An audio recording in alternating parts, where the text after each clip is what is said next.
tuna son so long lian leyan ti kan san na chan bera chu local bur maya somi so culture chuanin lei hi anuai len lo bangin lei hian choi kang ta te na chho bu ta e long lian pui hi akal liam chianga ti chuan lei chua da so chunglam pawm bu so an khat thlenga so London Bridge is falling down on the light ka chu ani ta ni chu ke falling down với thật trua mày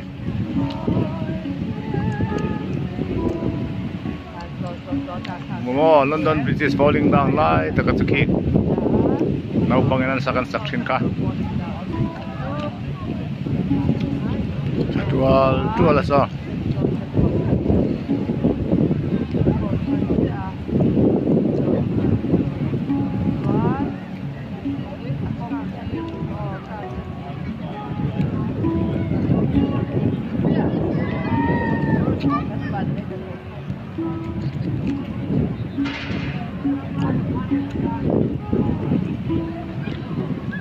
zoom lên chép tôi sẽ so lừa là làm món nhá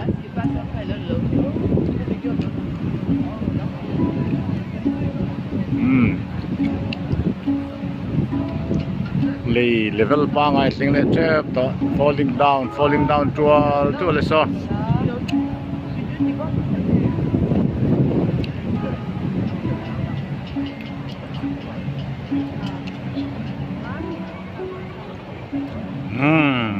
chuan lei pa ngai dam le to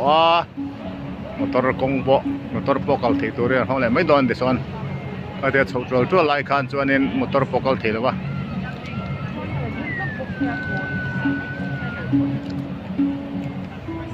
hey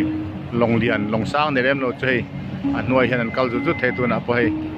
lon kal ro hi le noi kal turin eng ho tan hian chuan choi ka na ngai ve khar lo